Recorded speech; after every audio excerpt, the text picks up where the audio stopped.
लाली लाली सब कहे सबके पले लाल, गांठ खोल देख नहीं ताते फिरे कंगाल।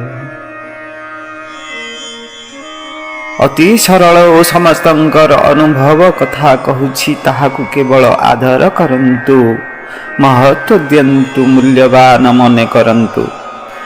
प्रमाण सुना रूपा हीरा प्रभुति को जेपरि मूल्यवान मने करिछंती, सेही परि एही कथाकु मूल्यवान मने कले ओ महत्व देले आपण वर्तमान एही मुहूर्त रे उद्धार होइजिवे। एहाकु महत्व देउ नथिबारु बंधन हेउछि, नचेत बंधनर अन्य कौनसी कारण नाही। टंका कहा पाखरे अछि तो कहा पाखरे नाही, किंतु एही अनुभव समस्तंकर अछि, केही एथिरु वंचित नुहे। मात्र एहाकु महत्व देउ नथिबारु एहार अनुभव हेउ नाही। तेणु लाली लाल सब कहे सबके पले लाल, गांठ खोल देख नाही ताते फिरे कंगाल। एही अनुभव रूपी धन समस्तंक पाखरे थिले हैं, कानीर गंठी खोली न देखी लोक धन बिहुने कांगाल होई बुलुछंती। एबे सेही गंठी खोलिबा कथा कहूछि, जहा संत महात्मांक ठारु शुणिछि एवं पुस्तकरु पढ़िछि, सेही कथा कहूछि। निराट सत्य कथा, श्रुति, युक्ति और अनुभूति ये तीनोटी को मुख्य प्रमाण मने करा जाए। वर्तमान मु जो कथा कहबाकु जाउछि ताहा श्रुति सम्मत, युक्ति संगत अनुभव सिद्धरे। आपण निज बाल्यावस्था कथा भाबुछंती जे सेतेबेले मु जे थिली सेही मु आज मध्य अछि एवं मृत्यु पर्यंत मु रहिबी मध्य। शास्त्र साधु संत और निज संस्कृतिर मत अनुसार आपण एहा मध्य मानुछंती जे पूर्व जन्म रे मध्य मु थिली, जदि पुणी जन्म मिले तेबे पर जन्म रे मध्य मु रहिबी। बाल्यावस्था वर्तमान नाही ओ मृत्यु समय मध्य वर्तमान नाही। पूर्व जन्म वर्तमान नाही ओ पर जन्म मध्य वर्तमान नाही, किंतु मु वर्तमान अछि। संसार हेला मु नित्य निरंतर अछि, केवल शरीर बदलुछि। शरीर बदलिले मध्य मु तिले मात्र बदलु नाही। शरीर प्रतिक्षण बदली चलीछि, एपरि कौनसी क्षण नाही जेतेबेले शरीर न बदलुछि, किंतु सेथिरे रहुथिबा मु ओ स्वरूप अनंत युग अनंत ब्रह्मा।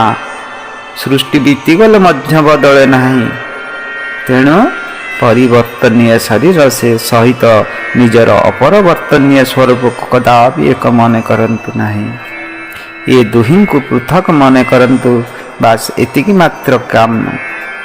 ये दुहिं को जेतेबेले एक मने करा जाए सेतेबेले अज्ञान आसे, एवं जेतेबेले पृथक मना करा जाए सेतेबेले ज्ञान लाभ हुए।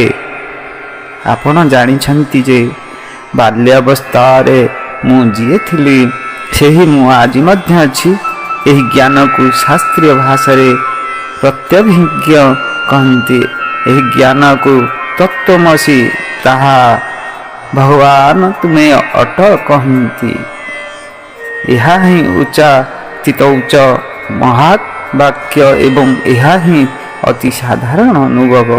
केवल एथिरे निजे दृढ़ हो जिबा आवश्यक जे जहा बदलुची ताहा मोर स्वरूप नुहे। वृत्ति अवस्था घटना परिस्थिति व्यक्ति वस्तु सबु किछि परिवर्तनशील, किंतु मो अपरिवर्तनशील। मो जे परिवर्तनशील द्रष्टा, जे निजे परिवर्तित हुअंती नाही से ही परिवर्तनशील को देखि पारे। सुतरां मु सर्वदा रहुची, मोर स्वरूप कदापि बदलु नाही एवं शरीर कदापि स्थिर रहु नाही। सेही मु एबे अछि, किंतु सेही शरीर एबे नाही। सेही परमात्मा ଏବେ ଅଛନ୍ତି, କିନ୍ତୁ ସେହି ସଂସାର ଏବେ ନାହିଁ। ଯିଏ ସତ୍ୟ ତ୍ରେତା ଦ୍ୱାପର ପ୍ରଭୃତି ଅନନ୍ତ ଯୁଗ ପୂର୍ବରୁ ଥିଲେ, ସେହି ପରମାତ୍ମା ଆଜି ମଧ୍ୟ ଅଛନ୍ତି। ଅନନ୍ତ ଯୁଗ ବଦଳିଗଲେ ମଧ୍ୟ ସେହି ପରମାତ୍ମା ରହିବେ। ତେଣୁ ମୁଁ ଓ ପରମାତ୍ମା ଅଭିନ୍ନ ଏବଂ ସଂସାର ଓ ଶରୀର ଅଭିନ୍ନ। ସ୍ଥିତି ଜଳ ପାବକ ଗଗନ ସମୀରା, ପଞ୍ଚରଚିତ ଅତି ଅଧମ ଶରୀରା। ହେ ମାନସରେ ଲେଖା ହେଇଛି। ଭୁଲ ଏଇଠି ହୋଇଛି ଯେ ଆମେ ଶରୀରକୁ ସଂସାରରୁ ଭିନ୍ନ ମନେ କରି ଭାବୁଛୁ, କିନ୍ତୁ ଶରୀର ହିଁ ମୁଁ ଓ ସଂସାର ମୁଁ ନୁହେଁ, ଏବଂ ନିଜକୁ ପରମାତ୍ମାଙ୍କ ଠାରୁ ଭିନ୍ନ ମନେ କରି ଭାବୁଛୁ। ମୁଁ ଏଇଠି ଅଛି, ପରମାତ୍ମା କେଉଁଠି ଅଛନ୍ତି ଜଣା ନାହିଁ। ଶରୀର ସଂସାର ଠାରୁ କଦାପି ଭିନ୍ନ ହୋଇପାରିବ ନାହିଁ। ବ୍ରହ୍ମାଙ୍କର ମଧ୍ୟ ଶରୀରକୁ ସଂସାର ଠାରୁ ଭିନ୍ନ କରିବାର ସାମର୍ଥ୍ୟ ନାହିଁ। ସଂସାର ଯେଉଁ ଧାତୁର ଶରୀର, ସେହି ଧାତୁର ସ୍ଥୂଳ ଶରୀର ସ୍ଥୂଳ ସଂସାର ସହିତ, ସୂକ୍ଷ୍ମ ଶରୀରର ସୂକ୍ଷ୍ମ ସଂସାର ସହିତ ଓ କାରଣ ଶରୀରର କାରଣ ସଂସାର ସହିତ ଏକତ୍ର ରହିଛି, କିନ୍ତୁ ଆମର ପରମାତ୍ମାଙ୍କ ସହିତ ଏକତ୍ର ରହିଛି। ଆମେ ପରମାତ୍ମାଙ୍କର ଅଂଶ, ମୈମେ ବା ସଜୀବ ଲୋକେ। ଗୀତାରେ ପରମାତ୍ମା ପରମାତ୍ମାଙ୍କର ଅଂଶ ପୃଥକ ନୁହନ୍ତି। ଶରୀର ସହିତ ଆମର ଏକତ୍ଵ ନଥିବା ସତ୍ତ୍ୱେ ଆମେ ତା ସହିତ ଏକତ୍ଵ ମାନିଲେ ଏବଂ ପରମାତ୍ମାଙ୍କ ସହିତ ଆମର ଏକତ୍ଵ ଥିବା ସତ୍ତ୍ୱେ ତାଙ୍କ ସହିତ ଏକତ୍ଵ ମାନିଲେ ନାହିଁ। କେବଳ ଏହି ମାନିବାରେ ପାର୍ଥକ୍ୟ ରହିଛି, ଅନ୍ୟ କିଛି ପାର୍ଥକ୍ୟ ନାହିଁ। ଆମେ ମାନିବାରେ ଭୁଲ ରହିଛି। ଶରୀର ବଦଳୁଛି, ଆମେ ବଦଳୁ ନାହୁଁ। ସଂସାର ବଦଳୁଛି, ପରମାତ୍ମା ବଦଳୁ ନାହିଁ। ସୁତରାଂ ଆମେ ଅପରିବର୍ତ୍ତନଶୀଳ ହୋଇଥିବାରୁ ପରମାତ୍ମାଙ୍କ ସହିତ ଅଭିନ୍ନ ଏବଂ ଶରୀର ପରିବର୍ତ୍ତନଶୀଳ ହୋଇଥିବାରୁ ସଂସାର ସହିତ ଅଭିନ୍ନ। ଏହି ବିବେକ ପ୍ରତ୍ୟେକ ମନୁଷ୍ୟଠାରେ ସ୍ୱତଃ ବିଦ୍ୟମାନ। ଏହା କଦାପି ନଷ୍ଟ ହୋଇନପାରେ। ସଂସାର ଓ ପରମାତ୍ମାଙ୍କ ମଧ୍ୟରେ ଏବଂ ଆମ ଶରୀର ଓ ଆମ ସ୍ୱରୂପ ମଧ୍ୟରେ ଯେଉଁ ଦୈତ୍ୟ ଭାବ ଅଛି ନା, ତାହା କଦାପି ଦୂରୀଭୂତ ହେବ ନାହିଁ। ନିତ୍ୟ ଓ ନିରନ୍ତର ସେହିପରି ରହିବ। ମାତ୍ର ମନୁଷ୍ୟ ତାକୁ ଆଦର କରୁନାହିଁ ଓ ମହତ୍ଵ ଦେଉନାହିଁ। ମୁଁ ଶରୀର ଠାରୁ ପୃଥକ, ଏହି କଥାକୁ ସେ ଅନାଦର କରିଛି ଏବଂ ଏ ଶରୀର ମୁଁ ଏହି କଥାକୁ ଜାବୁଡ଼ି ଧରିଛି। ଶରୀର ସହିତ ଏକତାକୁ ଆଜି ପର୍ଯ୍ୟନ୍ତ କେହି ରଖିପାରି ନାହିଁ କିମ୍ବା ରଖିପାରିବ ନାହିଁ। ଅତଏବ ଶରୀର ଓ ସଂସାର ଏକ ଏବଂ ମୁଁ ଓ ପରମାତ୍ମା ଏକ। ଅବଶ୍ୟ ମୁଁ ଓ ପରମାତ୍ମା ଏକ, ଏ ବିଷୟରେ ମତ ପାର୍ଥକ୍ୟ ଦେଖାଯାଏ। ଯଥା ଦୈତ୍ୟ ମତାବଲମ୍ବୀ ପରମାତ୍ମାଙ୍କ ସହିତ ଜାତିଗତ ଏକତ୍ଵ ସ୍ୱୀକାର କରନ୍ତି ଏବଂ ଅଦ୍ୱୈତ ମତାବଲମ୍ବୀ ପରମାତ୍ମାଙ୍କ ସହିତ ସ୍ୱରୂପଗତ ଏକତ୍ଵ ସଂସାର କରନ୍ତି। ମାତ୍ର ମୁଁ ଓ ଶରୀର ଏକ ନୁହେଁ, ଏ ବିଷୟରେ କୌଣସି ମତ ପାର୍ଥକ୍ୟ ନାହିଁ। ଶ୍ରୀ ଶଙ୍କରାଚାର୍ଯ୍ୟ, ଶ୍ରୀ ବଲ୍ଲଭାଚାର୍ଯ୍ୟ, ଶ୍ରୀ ରାମାନୁଚାର୍ଯ୍ୟ, ଶ୍ରୀ ନିମ୍ବାର୍କାଚାର୍ଯ୍ୟ, ଶ୍ରୀ ବିଷ୍ଣୁ ସ୍ୱାମୀ, ଶ୍ରୀ ଚୈତନ୍ୟ ମହାପ୍ରଭୁ ପ୍ରଭୃତି ମହାପୁରୁଷଗଣ ଅଦ୍ୱୈତ ଦୈତ୍ୟ, ବିଶିଷ୍ଟ ଦୈତ୍ୟ, ସୁଧା ଦୈତ୍ୟ, ଦୈତ୍ୟାଦୈତ୍ୟ, ଅଚିନ୍ତ୍ୟ ଭେଦାଭେଦ ପ୍ରଭୃତି ନାମରେ ନିଜ ନିଜର ଦର୍ଶନରେ ପରମାତ୍ମାଙ୍କ ସହିତ ଜୀବର ଘନିଷ୍ଠ ସମ୍ବନ୍ଧ ଥିବା କଥା ସ୍ୱୀକାର କରିଛନ୍ତି, କିନ୍ତୁ ଶରୀର ସହିତ ନିଜର ସମ୍ବନ୍ଧ ଥିବା କଥା କେହି ହେଲେ ସ୍ୱୀକାର କରିନାହାନ୍ତି। ଶରୀର ଓ ସଂସାର ସହିତ ଯେ ଆମର ସମ୍ବନ୍ଧ ନାହିଁ, ଏଥିରେ ସମସ୍ତ ଆଚାର୍ଯ୍ୟ, ଦାର୍ଶନିକ ଏବଂ ବିଜ୍ଞାନ ଏକମତ। ଯେଉଁ ବିଷୟରେ ସମସ୍ତେ ଏକମତ ତାହାକୁ ଆପଣ ମାନି ନିଅନ୍ତୁ। ଆମେ ଶରୀର ଓ ସଂସାର ସହିତ ଏକ ନୁହୁଁ, ଆମେ ପରମାତ୍ମାଙ୍କ ସହିତ ଏକ। ଏହି ତତ୍ତ୍ୱ ହିଁ ବାସ୍ତବ ଜ୍ଞାନ।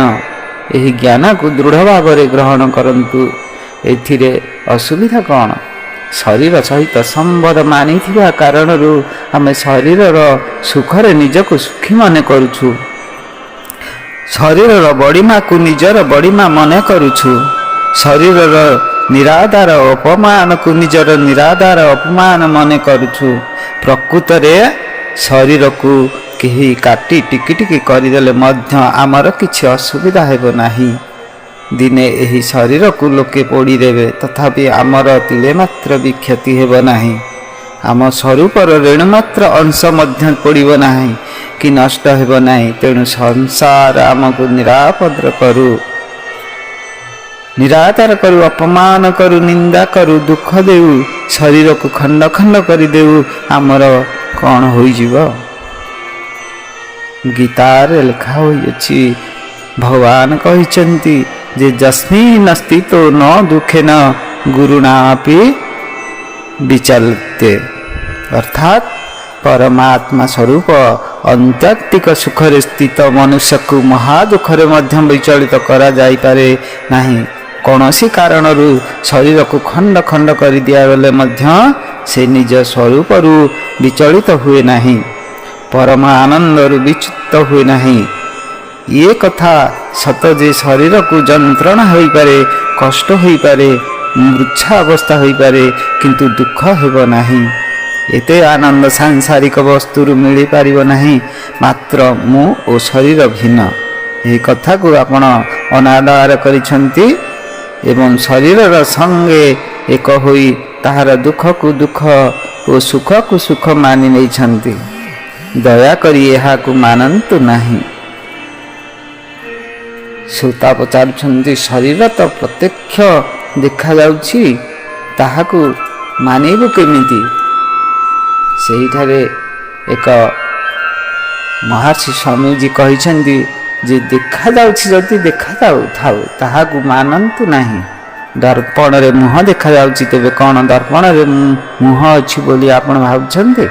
ଦର୍ପଣରେ ଦିଶୁଥିବା ମୁହଁକୁ କ'ଣ ଆପଣ ଧରିପାରିବେ? ତେଣୁ ଯାହା ଦେଖାଯାଉଛି ତାହାକୁ ମାନନ୍ତୁ ନାହିଁ। ମୁଁ ଶରୀର, ଏହା ଦର୍ପଣରେ ଦିଶୁଥିବା ମୁହଁ ସଦୃଶ୍ୟ, ବାସ୍ତବ ନୁହେଁ। ଯଦି ଶରୀର ଓ ଆପଣ ଏକ ହୋଇଥାନ୍ତେ, ତେବେ ଶରୀର ଆପଣଙ୍କ ଠାରୁ ଅଲଗା ହୋଇପାରନ୍ତା ନାହିଁ ଏବଂ ଆପଣ ଶରୀରକୁ ଛାଡ଼ି ପାରନ୍ତେ ନାହିଁ। କିନ୍ତୁ ମରିଗଲେ ଶରୀର ଅଲଗା ହୋଇଯାଏ ଏବଂ ଆପଣ ଶରୀରକୁ ଛାଡ଼ି ଦିଅନ୍ତି। ଅତଏବ ଶରୀର ଓ ଆପଣ ଏକ ନୁହନ୍ତି। ବର୍ତ୍ତମାନ ମୁଁ ଘରେ ବସିଛି, ମୋ ବିନା ମଧ୍ୟ ଘରେ ରହୁଛି ଏବଂ ଘର ବିନା ମଧ୍ୟ ମୁଁ ରହୁଛି, ସୁତରାଂ ମୁଁ ଘର ନୁହେଁ। ମରିଥିବା ମନୁଷ୍ୟ ପଶୁ ପ୍ରଭୃତିଙ୍କୁ ଆମେ ଦେଖୁଛୁ ଯେ ସେମାନଙ୍କର ଶରୀର ଏହିଠାରେ ପଡ଼ି ରହିଛି, କିନ୍ତୁ ସେଥିରେ ରହୁଥିବା ଜୀବାତ୍ମା ଚାଲିଯାଉଛି। ସେ ଦୁହେଁ ବର୍ତ୍ତମାନ ଯେ ପୃଥକ ହେଲେ ତା ନୁହେଁ, ବରଂ ପୂର୍ବରୁ ମଧ୍ୟ ପୃଥକ ଥିଲେ।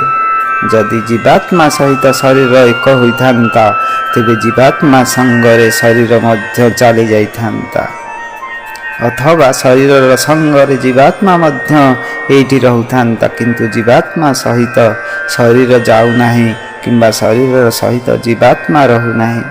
ଅତଏବ ଶରୀର ଓ ଜୀବାତ୍ମା ଦୁହେଁ ଯେ ପୃଥକ ପୃଥକ, ଏଥିରେ କୌଣସି ସନ୍ଦେହ ନାହିଁ।